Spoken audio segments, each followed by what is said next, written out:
It's just been a slow, arduous process of making sure you commit to what you want to do and get into it. The best part is being a chef. I have the nutrition side of the things down. I know what I need to eat, when I need to eat them, and how much I need to eat them, even though I have a lot of good cheat days too. Hello, friends. This is Kelly Pallas, host of Champions Mojo, your place for better health, resilience, and master swimming. I'm taking a short break from recording new episodes of Champions Mojo for two exciting reasons.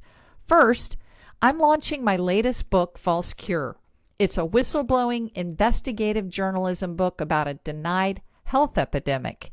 If you'd like more information on that, it's in the show notes. The second and most compelling reason I'm on a break is here at Champions Mojo, we're preparing for the January 2026 reboot of powerful new weekly episodes with expert guest interviews, inspiring topics, and tips to take your mindset, health, and personal performance to the next level. We will be announcing some exciting partnerships with We will be announcing some incredible partnerships with the show, and I guarantee what we have in store for you will empower you and keep your mojo strong in the new year. While I'm preparing all this great stuff, we've selected some of our shows. We've selected some of our best shows ever for an encore series. My hope is that if this is your second time listening to this episode, you'll take away even more insight and motivation. Or if it's your first time, you'll love this episode as much as everyone else did. So settle in and enjoy this encore presentation in its entirety. We are so excited today to hear from our special guest, Will Liebig, who has experienced the highs of crossing the finish line at an Ironman race to the lows of facing self-doubt and setbacks. Will has experienced it all. He's here to share his insights, tips, and lessons learned from this transformational journey. So whether you're a seasoned athlete, a fitness enthusiast, or someone looking for motivation to overcome personal challenges, you are in for a treat. Maria, what else can you tell us about Will? Will is a former professionally trained chef who once weighed 300 pounds and has now become a high-performing Ironman triathlete, currently tipping the scales at a lean 174 pounds. That's right. If you did the math, that's well over 100 pounds. His journey is nothing short of remarkable, and we're thrilled to have him share his story with us. Will, welcome to the show. Awesome. Thank you very much for having me, ladies. I appreciate it. We're delighted. Yes, we are so delighted. And Will, we got to start off by saying you are a high-performing triathlete, but Will is like elite. I know I've heard of a couple of your triathlons, but tell us first, like, what is your Ironman, what's your best performance that you've ever had in Ironman? It's definitely been a build in progress, obviously, with a lot of endurance sports. This is coming up on my 5th year doing this, and I just completed my 3rd official full Ironman distance, and that was Ironman Maryland last year in September, and I did that in 9 hours and 15 minutes flat. Wow. So, yeah. So, Wow. That's and- terrific. And that's what I definitely like to tell people. It's not an overnight thing. You have to slowly work into it. You have to build to that goal. And that's the real key behind endurance sports is consistency and time in the saddle, time on your feet. And just my big thing is I have to make a commitment to myself. So I have to commit to something. So 9 hours and 15 minutes for an Ironman is just amazing. incredible. It is. That's just incredible. What is that? 2.4 mile swim, 112 bike, and a 26.2 marathon. And a marathon. Yep. Yeah, and a marathon. Yep. Wow. I might be lucky to do the marathon in 9 hours. So That's kind of what I was. That's what I was thinking. That's amazing. Oh, and Yeah. well, and that's what I would definitely really like to say is everybody can do it. Everybody can do the Ironman. I mean, a big story that I definitely got inspired by was Chris Nikic. who's the gentleman who has Down syndrome. And he was at my very first Ironman. And he was on the rack right in front of me, and his story is amazing. So again, anybody can do it. So don't short yourselves. I know you guys could do it if you wanted to. So Wow. This- Wow. So, Will, we do know that we have a lot of master swimmers that listen to Champions Mojo, and we all three met through master swimming. And could you start with telling us, how did you find master swimming, and where does that fit into this overall transformational journey for you, master swimming? So, master swimming, I found early last year after a pretty good spout of doing a whole lot of swimming by myself. And I was a lifeguard for the city of Melbourne. I worked on the beach for years. So, swimming was in my background, but I was putting myself sort of in the hypothetical hole, I guess you could say, swimming by myself and not having any community around it. So, actually, I was starting to hate swimming. I was not happy with swimming. And so I started to reach out to a couple of triathletes that I knew, Ed Donner and a couple other guys like that said, "Hey, BJ is always there. Check out the master swimming." And I really felt and I found a giant sense of community with this group, and the good mornings we get in the morning motivate me, and it's really nice to have a great group of individuals to see as much as I want in the mornings, Monday, Wednesday, Friday, and Saturdays. So, and more than anything, it starts my day on those days, those tougher days. Monday, Wednesdays, and Fridays are tougher days to get going, and that really helps me. So It's great. Do you have Yeah. community in cycling and running as well, or those are solo? I do a lot of cycling by myself, but I have recently found a nice group of gentlemen and ladies that go from Starbucks. It's called the Starbucks Saturday Ride. And the big thing was I didn't have a road bike for the longest time. I just had a tri bike.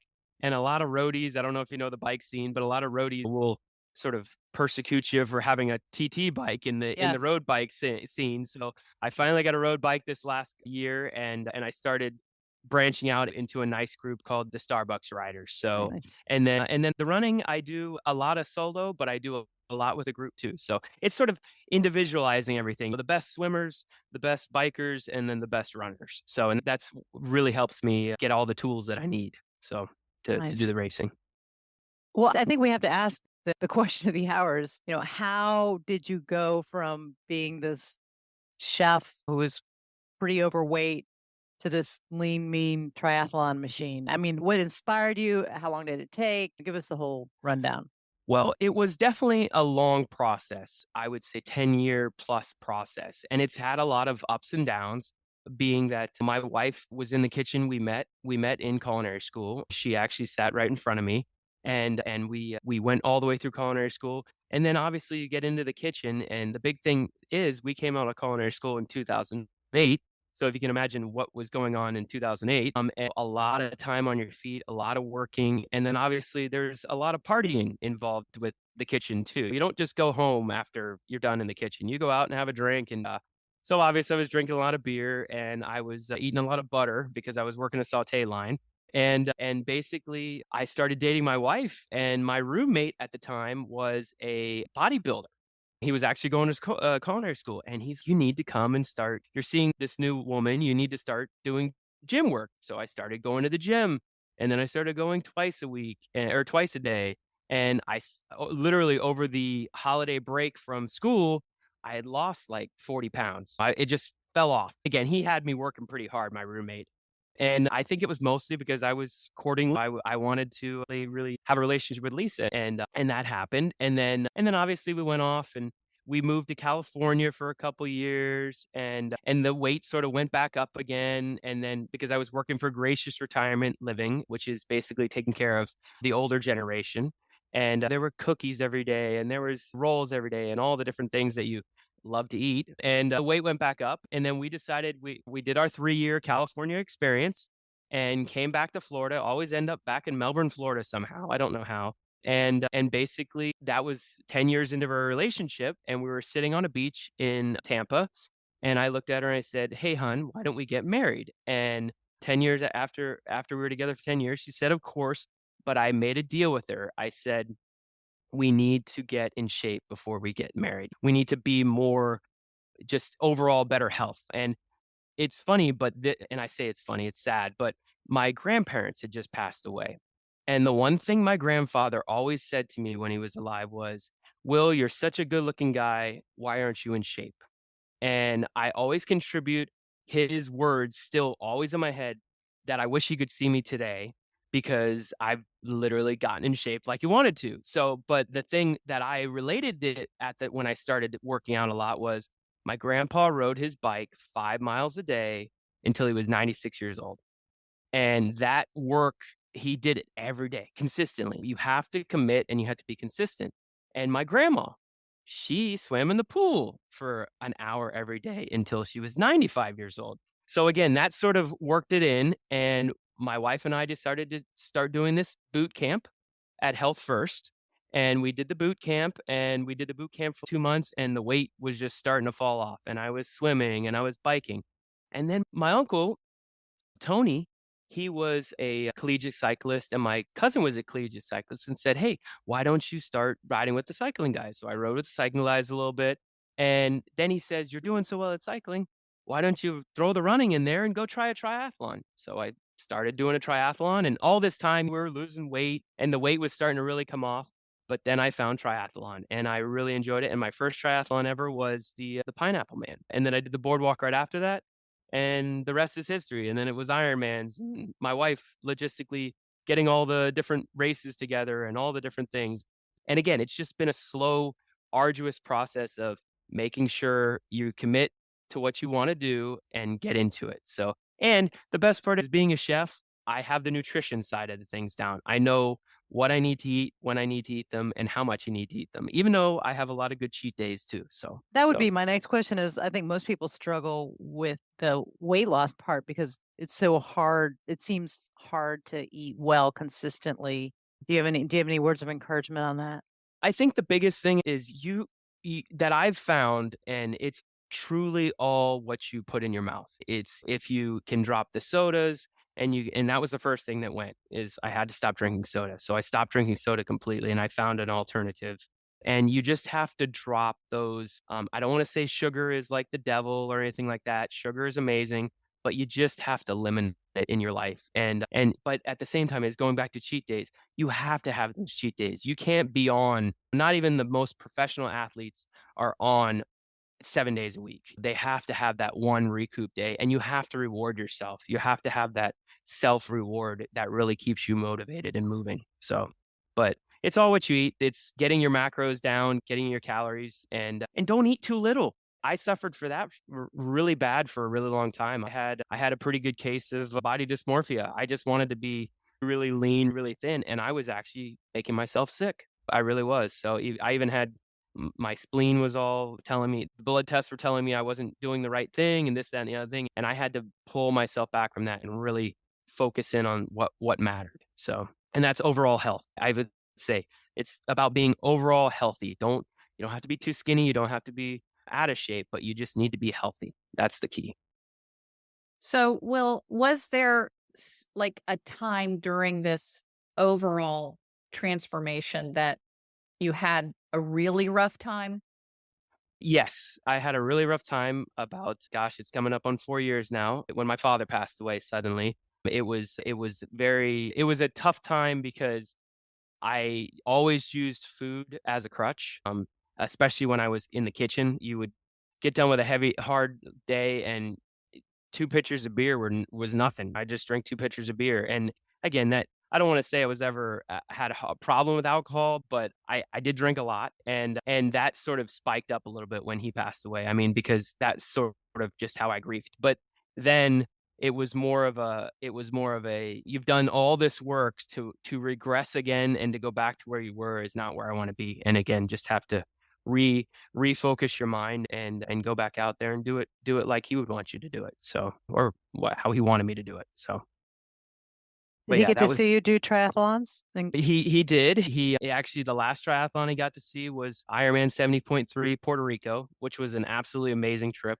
We had a great time and he was really, really happy for what I had accomplished. And I know he's watching. So That's beautiful. So, Will, take us on the chef journey just a little bit because obviously you've alluded to the fact that you were eating a lot when you were a chef, Oh and yeah. now you're in a new career, but you Mhm. still enjoy cooking. How do you balance that temptation or the fact that you and Lisa are chefs and that you cook a lot? How do you balance that being around food and wanting to cook with this new life?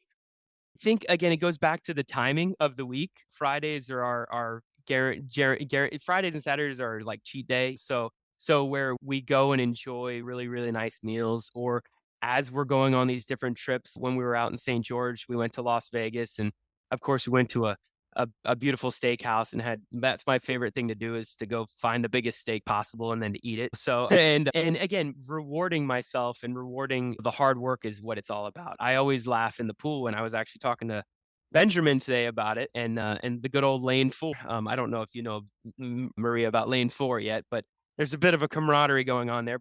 But Hey, Benjamin's wait, they just all wear matching suits. yes, And we lane. wear matching suits, whatever. And no, Benjamin has just come back after a little bit of injury, and I was telling him what I love to do after a good race is my favorite drink, and is to have a double Bloody Mary, extra spicy, and that you have to have those rewards because if you don't have them, you're not going to enjoy yourself. But I think more than anything, it's again just choosing those right foods and building some fun dishes at home. And I don't know if you guys know what sous vide is or not, but I've been messing around with a sous vide machine a lot. And yeah, No, you got to explain it. okay. So sous vide is basically a lot of things these days are sous vide, but it's basically cooked in water at a certain temperature for a really long time.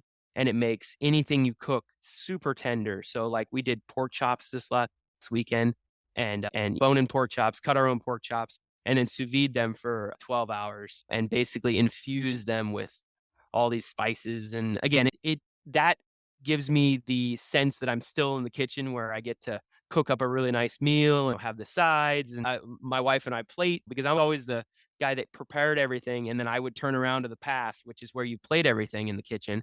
And Lisa was always there because I was terrible at plating. I would just throw the stuff on the plate, but she makes it look beautiful. And obviously, you eat with your eyes before your mouth. So I Oh love that. gosh, yeah, okay. yeah. We need to drill down on that because that is just like what explain plating. So it's where you obviously have your three main components, which is the center of the plate item, which is your meat or your protein, and then you have your starch, which is your risotto or your mashed potatoes or your polenta. We love doing polenta, and then obviously your vegetable. You always have to have all three items, and that's the other big thing that I would like to stress is everything has to be in portion, in unison. And when you're plating it up, it makes it beautiful. You get some height on the plate, or in this case, where you're doing pork chops, you have a nice bone in the pork chop, and that's sort of the flair that brings the height to the plate. And again, just makes it look more appetizing before you consume it. And again, I'm very traditional French trained, so it's a lot of heavy cream sauces and lots of butter. I love butter. Butter is my favorite thing Too. in the entire world. It's butter, cream, and butter. Those are my three main. I'm So, right with you. yeah, yeah, I'm right yeah, oh with yeah, you. and I mean, and that's what it's all about. And that's the sad part is that that's the other thing that I will stress is don't be afraid of those things. They're wonderful for you. The whole '90s and early 2000s, oh, fat everything. I eat a ton of olive oil, ton of butter, ton of cream, and that's a huge fuel in an endurance sport. So make sure you're getting all that into your diets. So Oh, that is fantastic. So the idea that like maybe that's why we enjoy eating out. You go to a lot of buffets or you serve buffet like you have go to someone's house to eat and it's a buffet. So you just sure. kind of slop everything on your plate. But the idea of plating, I just love that. I love Oh that yeah. you eat with your eyes first. That is really cool. So, gosh, Will, so there's so many things. So we've kind of talked about your routine, which Mhm. are your reward, and you obviously work super hard. But what are some things that you think champions share, like some common traits that are important if people are going to achieve these really rich goals like you have achieved? I definitely think, and I would definitely look to Mike Murda for teaching more of this too.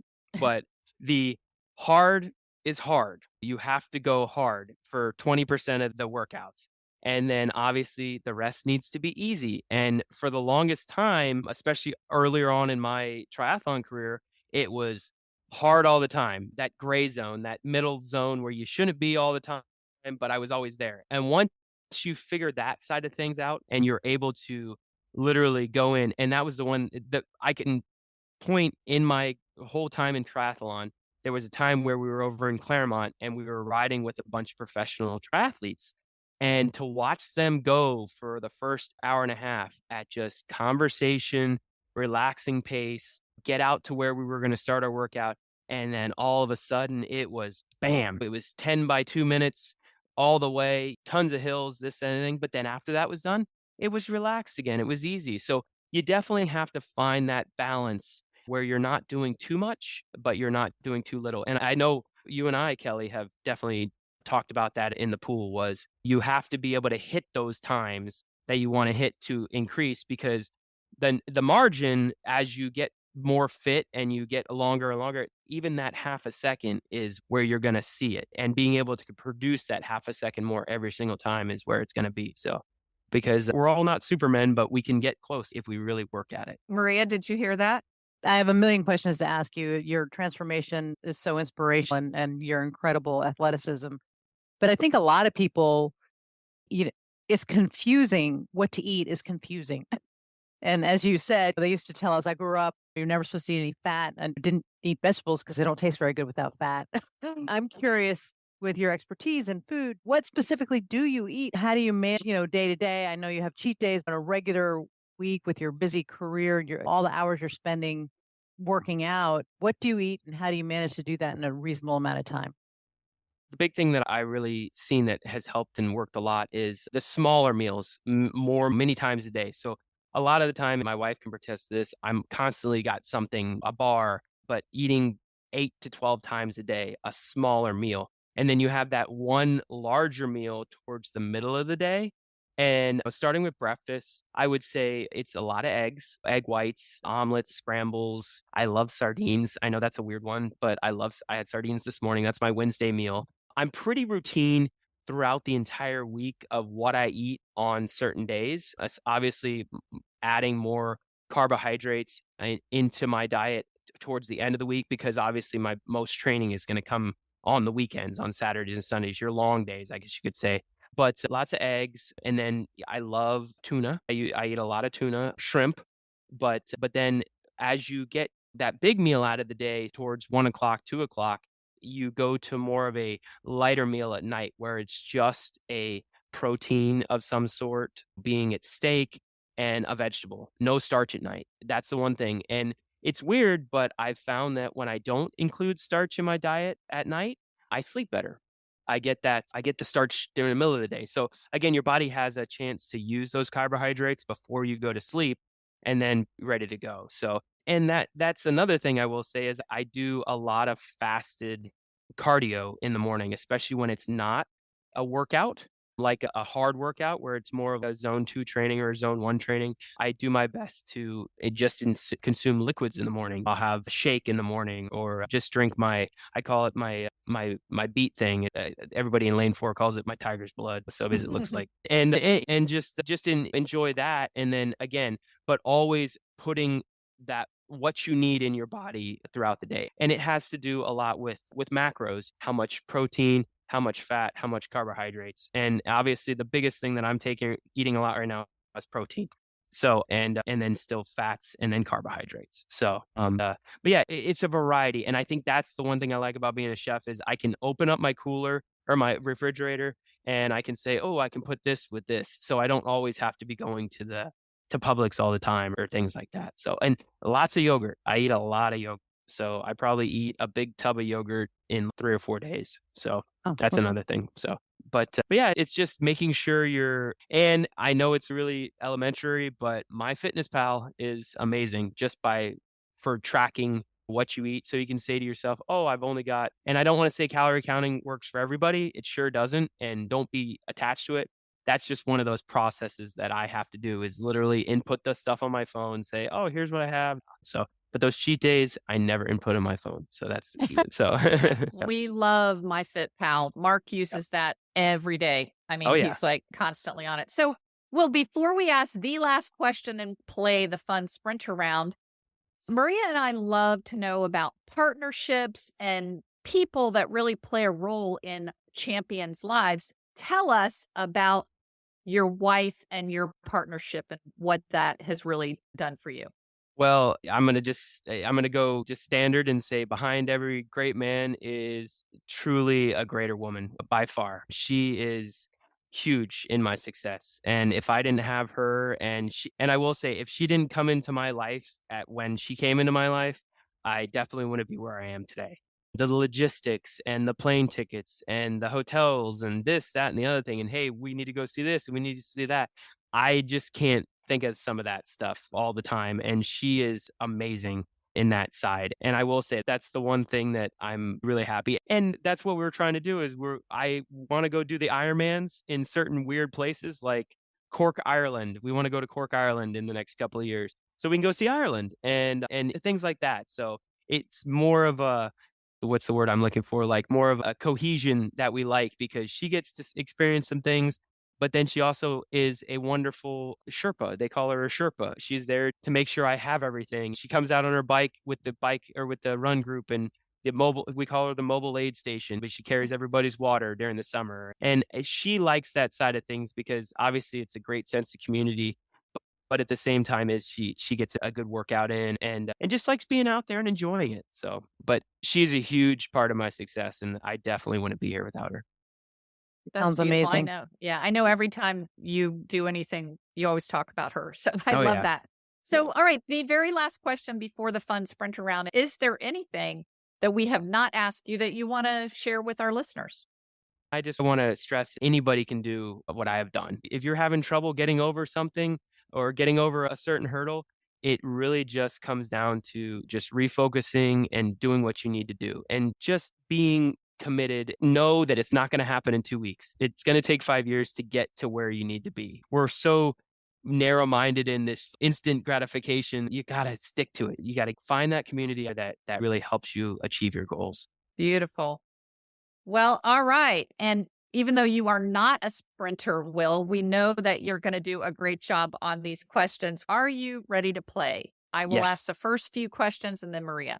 Take your mark. What do you consider the best sandwich?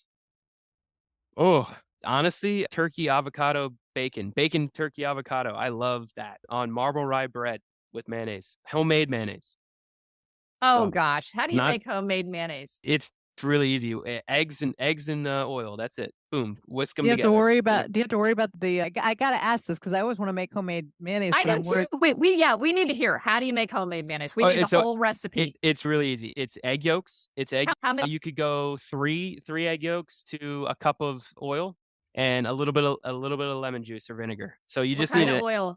I like to use olive oil or avocado oil, but you can use just regular vegetable oil if you wanted to. It just depends on what the flavor you're looking for. But the big thing is you need obviously the fat from the egg yolks, and then you need a little bit of acid, and then just whisk it together. So you can do it in a food processor too. So And Wow. and how long does that keep? And do you have to worry about germs in the raw egg? you can keep that for probably about 7 days, 8 days. But if you just make a small batch of it, and you're using it every single day, because when I do my tuna fish, I use that in there. Yes. All right. On to question number 2. Okay. What do you own that you should throw out? Oh gosh, t-shirts and hats. Okay. What is the scariest animal to you? I don't like hippopotamuses at all. They're really scary because they got those big teeth. And I think that movie Congo back in it was the late 90s where it ate the whole boat. Is there a celebrity that you would like to meet? And if so, who? Oh, jeez. Honestly, I would love to meet the trio back in the 90s, Bruce Willis, Arnold Schwarzenegger, and Sylvester Stallone. So I wrote a little book back in the day when I was a kid called Abs, Arnold, Bruce, Sylvester. And I got a little monkey from Planet Hollywood. Remember they used to own the Planet Hollywoods? And I called him Abs because I always wanted abs. So Oh gosh. I yeah, love it. All right. You might have a new nickname. yeah, Will. there we go. That's There we we'll go. call you Abs. All right. What is the hardest swimming event in the pool?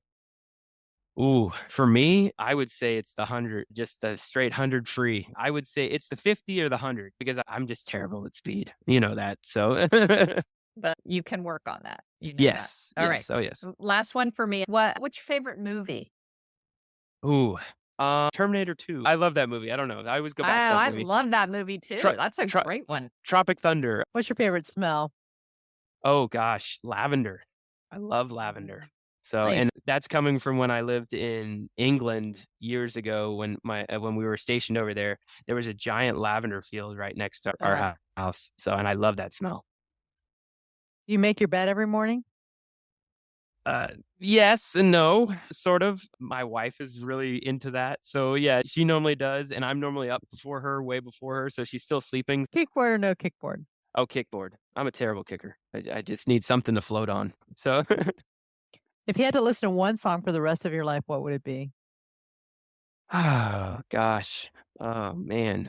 But people are crazy. Billy Carrington. Because people are crazy. So, and that's a really good story. So it's a great story he tells in that song. So Your window or aisle?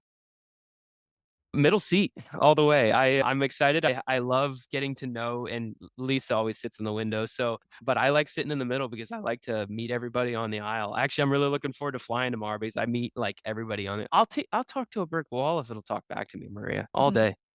So The best answer I've ever heard. You're changing my whole perspective on that yeah. middle seat, which I always get because my husband gets the aisle. And Yeah, Oh. and this is why I can never get Mark out of swim practice because Oh, I'm totally talking. he and Will are the same. Like Yep. Mark is the same way. Yeah, I'm a social butterfly. I mean, that's my job now. I sell food, but that's my job is to go in and speak to people and to know people. So well, you're a delight. I'm sure people love to see you coming through the door. Okay, last question. Describe your life in 5 words. crazy, up and down. Well, that's 2 words. It's been tough. It's been a tough life, but it's been a good life and exciting. I love doing the things I get to do and rewarding. I like to go and do things and then reward myself with fun afterwards, and especially fun with my wife. So That's great. Actually, Well, Maria, there's one last question we didn't see there. Oh, I Oh. didn't. I'm sorry. Yeah. What word comes to mind when you dive in the water? freedom. It's relaxing. It's relaxing to do that first. Well, and not rushing the warm up anymore because I got yelled at by Benjamin at that one. And I like that little 5 things that you're not supposed to do in the pool. And I remember always rushing to the warm up but no, freedom, just relaxing and going under the water and everything's quiet. So love that. Beautiful. Beautiful. Well, what a great time to spend with you and learn all these more in-depth things about you. You are definitely an Ironman and an inspiration. Awesome. Yes. Thank you very much, Yeah. ladies. It's Yeah. been wonderful. Really. So, Maria, there it was, our beautiful interview with Will Liebig. What an amazing human being. Just so inspirational in so many ways. Yeah, I say this frequently, but I would have loved to 3 more hours with Will. I know. He was great. He's just great. So, what was your first takeaway? The first takeaway, I think, just listening to Will, he talked about that his life was full of ups and downs. And I just loved I think some of us think we have to be happy all the time or kind of upbeat. And here's this passionate guy who's extremely successful. And clearly he's had ups and downs with his weight, with his life, with everything. And I think sort of just embracing that life is full of ups and downs, and we can look in the down moments, we can know we're going to come back up. I thought he was really, I love listening to him talk about his passions, and he would reward himself, and just very passionate guy. And that makes me feel better because I feel like I'm that way to a degree too. So it made me feel better about myself. I often put pressure on myself to just always be happy, and sometimes I'm not. Yeah. And I loved that part of that ups and downs, which could have been a takeaway of its own, but we didn't. There were many more takeaways than just the 2, but is the fact that he allowed himself cheat days. A lot of people think that if you're going to be an Ironman and you're going to lose 130 pounds, that you're always on, you're always rigidly dieting, and that he had cheat days and that they're very important to him every single week. And on those days, he doesn't even record what he eats. And so I think that's part of the ups and downs. So I love that. And my first takeaway, and I think for me, the overall arching theme of this is the power of love. Mm. This was a love story that got Will to go from a 300-pound out of shape guy that fell in love with his wife, Lisa, and really said, quote unquote, that he wanted to be in shape while he was courting Lisa. Yeah, I that was think that, beautiful. and that she's been his inspiration. She's been on this journey with him, and that just, we never underestimate that power. In fact, I think our last episode, or second to last episode, was the power of emotions, and that Yeah. love is the most powerful emotion. So Yeah. I think that is my takeaway, that when you find something that you love, whether it's a human or somebody helping you, that love can really help transform you. Yeah. Yeah. Agreed. It was beautiful to listen to him talk about her, and it made me want to meet her because she sounds like an incredibly lovely wife and supporter of his dreams. So yeah, she seemed an amazing woman. I agree with that. Yes. So your second takeaway. Oh, you eat with your eyes first. That was a great quote from him. He talked about plating food, which is putting food on rather than just serving yourself out of a bowl or something, but putting food on a plate in a beautiful way.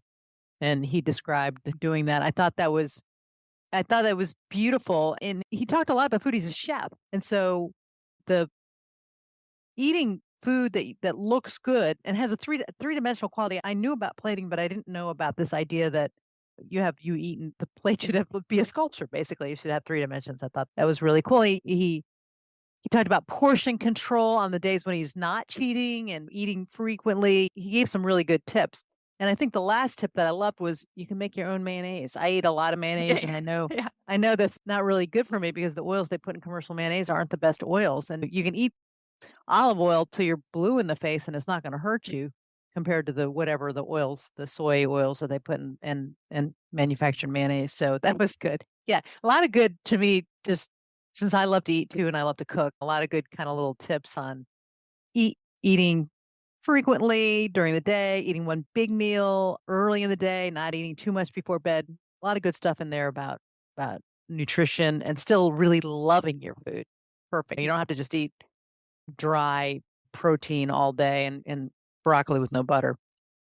Yes. Well, yeah, that, as I said, that plating thing really lit me up. I just thought it was great. And I don't know if I will be so adventurous to make my own mayonnaise, but I do know that they do make mayonnaise with olive oil, and I might switch to that. So they do have a healthier mayonnaise now. So my last takeaway was how important community is. And of course, I'm right along with Will. I really hate swimming alone. Like when I go down to the pool, if I have to do a workout alone, I sometimes literally sit down on the edge of the pool, put my cap and goggles on, and I've walked away. I've gone to that much trouble. And then I'm like, no, I just don't want to train alone. So the community that he feels with all of his programs, but his master's swimming program, his cycling community, his riding community, his running community, sounds like he's really into that. And my takeaway is it's just not as fun to train alone. So true. And I train a lot with either just Jim or alone. And it's fun to train with Jim, but that's very motivating to remind me, if we're traveling so much this year, it's hard to get into a community. But yeah, a bike ride, even a really hard bike ride with a group of my friends, goes by so fast. There's a lot of laughter. And I'm going to get up to train with you, hopefully a week after next. And so I'll get to experience the community in the pool. I often run alone. So it's a real motivating because, I'm extroverted. And so to be with other people, it'll make it go by faster and I'll be motivated to push myself. So you're right, the community, it's worth the effort to work for it and to get involved in it. Absolutely. Thanks so much for listening to this Champions Mojo Encore episode. If it inspired you, please follow the show, share it with a friend, and consider leaving a quick review. It truly helps. And don't forget, my new book, False Cure, is available at Amazon and Barnes & Noble. I'll be back with all new episodes to help you live well, swim well, and keep your mojo going.